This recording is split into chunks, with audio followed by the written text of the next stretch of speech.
Hey guys, welcome back. Sorry, I'm happy right now. I had a really good prayer session. I was really um frustrated with something that happened, and then I just prayed really deeply and um I asked God for help with something, and he did this the other day too. He again today was like um I went to go finish praying and he was like, "Stay with me." And I was like, okay. So then I just kind of relax and keep my eyes closed the whole time and just kind of let him like wash over whatever he's trying to help me relieve, because it was something like emotional, um, mental. So I don't know, it's pretty crazy. And it's funny because I was watching this I follow this girl on YouTube that does like sometimes compilation of funny videos, like funny Christian videos. And one of them, this person was, mimicking how like she falls asleep when she prays real late at night sometimes. I couldn't imagine doing that. Like, I want to be like awake and like in it when I pray. Like, I don't want to be like half asleep. I don't know. I don't know. I can't like imagine doing that. Like, I feel like I take prayer very seriously, like I make sure it's quiet, I'm alone, I go in my closet, I close the door, I make sure I'm not disturbed. And I close my eyes and I, talk out loud, and I'm very, usually most of the time, very deep in my prayers, unless I'm having a hard time like getting like connected. But the more I've gone down this road of getting to know God and praying and reading the Bible, the easier I am finding it to quickly get into deep prayer. And it's just so wild to me, like, and I hope that, like, when other people are praying, I hope that you guys are having the same experience, because it's pretty amazing to feel that and like to really just connect to God so deeply in these sessions. And so it's like, I really hope that you're, you know, um, really giving that to yourself, because um, I feel like that's what, like, along with reading the Bible, of course, I feel like that's what God really, like, would want out of us. I feel like if we are to pray to Him, I feel like He would want deep, sincere prayer, not just, oh, well, I was told just to say this prayer and not really mean it, Like, I feel like He wants us to, like, really connect to Him. So, I don't know. It's pretty crazy. I really enjoy praying. And I definitely, uh, I just hope that, like, other people, I hope you guys are, like, getting that same connection. And if you're not, do what I do. Like, go find somewhere private, quiet, you know, um, close your eyes, look up to the light. I feel like it's really weird. It's like, um, there's a couple of times I tried to pray with my eyes open when I first started doing this, and immediately God was like, close your eyes. And I think it's because I can connect deeper to Him when I close my eyes, because I don't have, it's less things that are distracting me. I don't have my sight distracting me. I can connect more to that like spirit side inside of me, to Him. Um, and then also, too, I find when I have the light on, that helps as well. And when I look up, like there's been times where I've looked kind of down, and God's like, no, look up. Like, and I like having the light shine on me, like it's just a light bulb in my closet. But I've noticed like that too, like when I kind of look up and then I have the light shining on me and then I close my eyes, um, I feel like I really like, um, it just helps me like get more connected to Him, more connected in my prayer. Um, I don't even know why I'm sharing this right now. Like, I just, like, I don't even like know what I'm saying. I just feel like I'm just talking. So I don't know. Maybe I have no clue. Maybe this is God's just wanting me to share this with someone. I don't know. Maybe someone needs to hear this. I have no idea. Um, okay, well, that's enough of that. So let's get started with today's chapters and get back to seeing what the Israelites and Moses and the wilderness and what everyone's doing. When Moses sent them to scout out the land of Canaan, he told them, "Go up this way to the Negev, then go up into the hill country. See what the land is like, and whether the people who live there are strong or weak, few or many. Is the land they live in good or bad?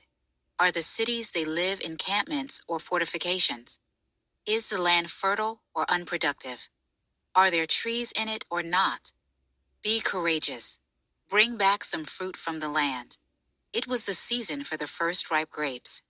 So they went up and scouted out the land from the wilderness of Zin, as far as Rehob near the entrance to Hamath. They went up through the Negev and came to Hebron, where Ahiman, Sheshai, and Talmai, the descendants of Anak, were living. Hebron was built 7 years before Zoan in Egypt. When they came to Eshcol Valley, they cut down a branch with a single cluster of grapes, which was carried on a pole by 2 men. They also took some pomegranates and figs. That place was called Eshcol Valley because of the cluster of grapes the Israelites cut there. At the end of 40 days, they returned from scouting out the land. The men went back to Moses, Aaron, and the entire Israelite community in the wilderness of Paran at Kadesh.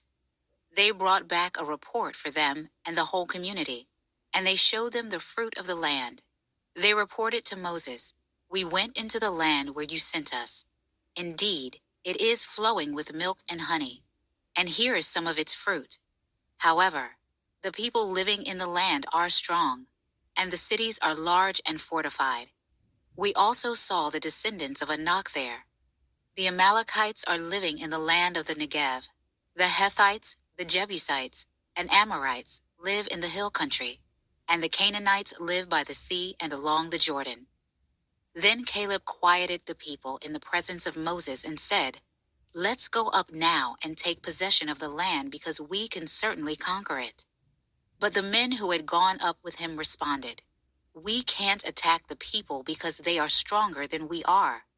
So they gave a negative report to the Israelites about the land they had scouted.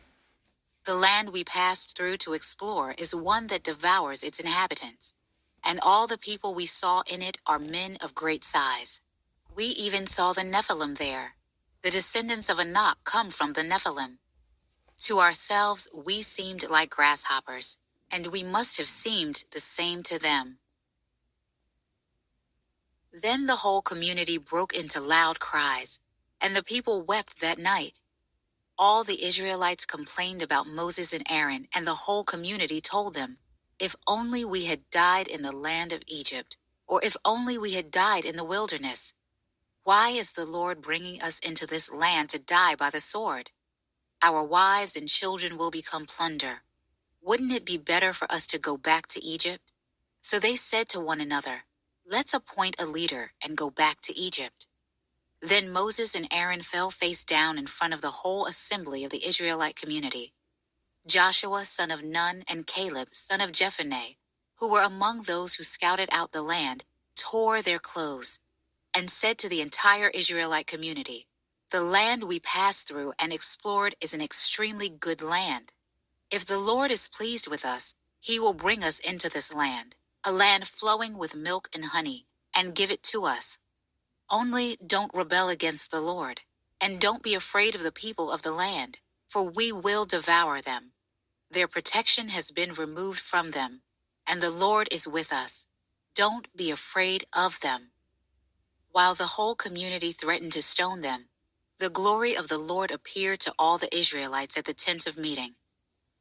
The Lord said to Moses, "How long will these people despise me? How long will they not trust in me despite all the signs I have performed among them?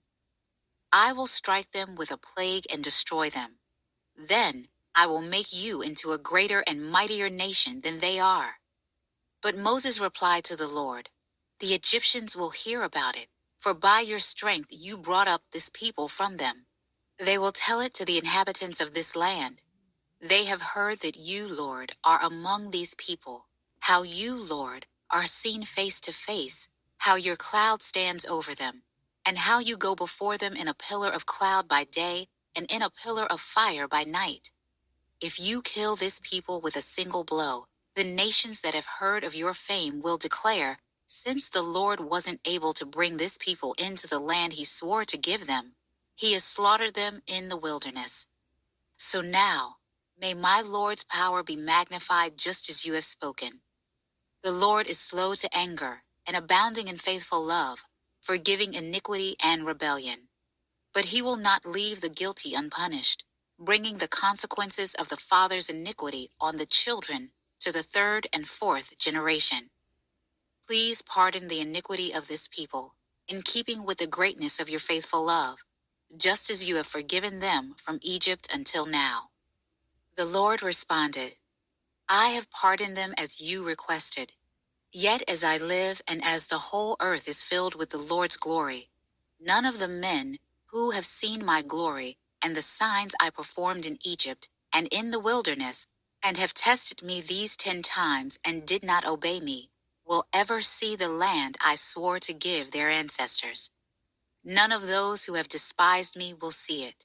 But since my servant Caleb has a different spirit and has remained loyal to me, I will bring him into the land where he has gone, and his descendants will inherit it. Since the Amalekites and Canaanites are living in the lowlands, turn back tomorrow and head for the wilderness in the direction of the Red Sea." Then the Lord spoke to Moses and Aaron, "How long must I endure this evil community that keeps complaining about me? I have heard the Israelites' complaints that they make against me. Tell them, as I live, this is the Lord's declaration. I will do to you exactly as I heard you say. Your corpses will fall in this wilderness. All of you who were registered in the census, the entire number of you 20 years old or more, because you have complained about me. I swear that none of you will enter the land I promised to settle you in, except Caleb son of Jephunneh and Joshua son of Nun. I will bring your children whom you said would become plunder into the land you rejected, and they will enjoy it. But as for you, your corpses will fall in the wilderness. Your children will be shepherds in the wilderness for 40 years and bear the penalty for your acts of unfaithfulness, until all your corpses lie scattered in the wilderness." You know, when I first started reading the Bible, I sometimes was like, oh, like why, some people are being like, why are the children being punished for other people's, you know, sins? But then I thought about it and I was like, that's kind of like life sometimes.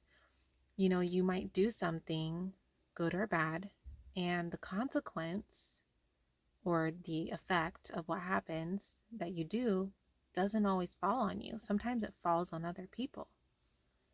And that's just how it is. And, here, unfortunately, the children are partly having a consequence of bad and good. So they're eventually in 40 years going to get to go to the promised land. But in those 40 years, because of their parents complaining and being ungrateful to God, they're now having to be shepherds in the wilderness for 40 years. And, that's how, unfortunately, sometimes when you do something, the consequence or effect can fall onto someone else, not always yourself. And that's just how it is sometimes. And you can't you can't blame God for that, because this is us humans doing these sins.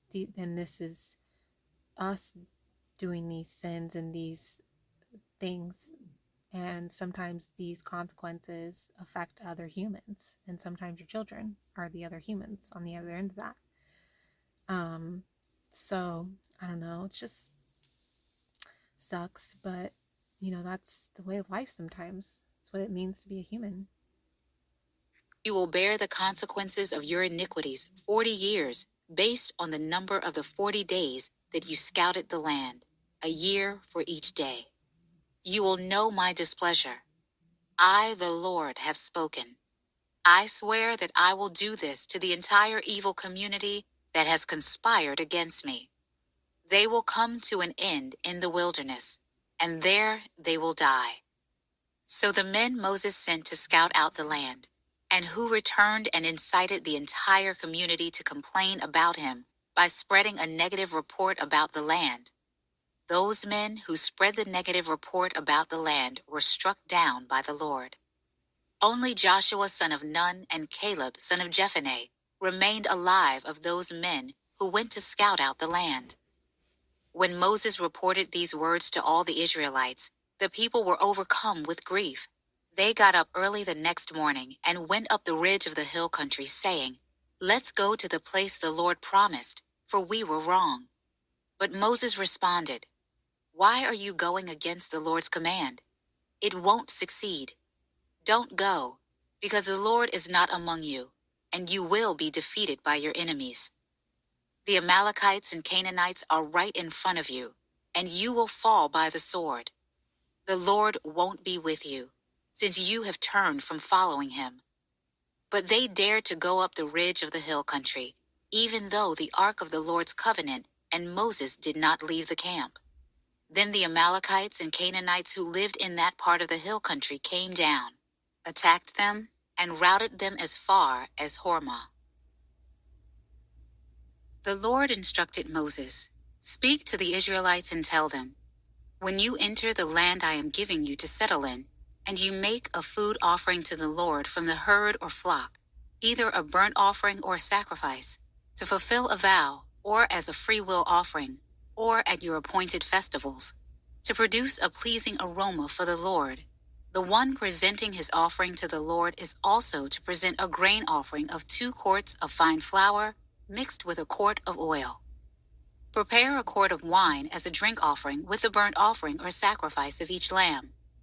If you prepare a grain offering with a ram, it is to be 4 quarts of fine flour mixed with 1/3 of a gallon of oil. Also present 1/3 of a gallon of wine for a drink offering as a pleasing aroma to the Lord. If you prepare a young bull as a burnt offering or as a sacrifice, to fulfill a vow or as a fellowship offering to the Lord, a grain offering of 6 quarts of fine flour mixed with 2 quarts of oil is to be presented with the bull.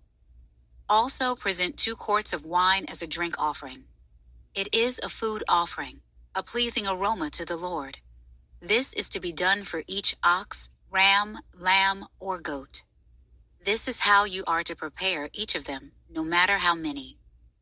Every Israelite is to prepare these things in this way when he presents a food offering as a pleasing aroma to the Lord. When an alien resides with you or someone else is among you and wants to prepare a food offering as a pleasing aroma to the Lord, he is to do exactly as you do throughout your generations. The assembly is to have the same statute for both you and the resident alien as a permanent statute throughout your generations. You and the alien will be alike before the Lord. The same law and the same ordinance will apply to both of you and the alien who resides with you. The Lord instructed Moses, "Speak to the Israelites and tell them, after you enter the land where I am bringing you, you are to offer a contribution to the Lord when you eat from the food of the land. You are to offer a loaf from your first batch of dough as a contribution. Offer it just like a contribution from the threshing floor. Throughout your generations, you are to give the Lord a contribution from the first batch of your dough." All right, guys, there we have it. Some crazy stuff happening. But, I mean, I don't necessarily blame God in this instance because, like, well, I mean, I guess I wouldn't ever really blame God because we're humans and we're the ones creating the sins. But what I was trying to say was I understand God being upset with them, because they're being super like wishy-washy, you know, like they're like complaining, but then they're like, oh no, we were wrong, let's go to the land. You know, it's like you already pissed God off and he already cut you off. I mean, he already gave you like how many chances and he already proved himself to you how many times. You know, it's like how many more times can you be like disrespectful to God and he's gonna still just keep like, you know, helping you guys out, you know. And if you're asking to die in the wilderness and he's granting you that, I don't know.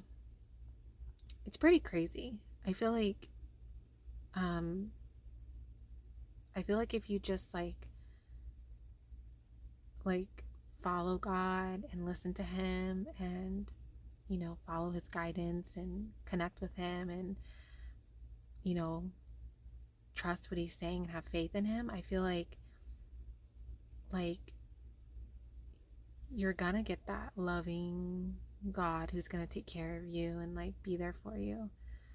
Um, but then if you're like purposefully sinning and what do they call it, blasphemy, and then like also just you know not listening to him, I don't blame him for you know not helping you or you just or him just not even getting in between you and your consequence of you doing those things or doing a sin or foul mouthing God or purposefully not listening to him.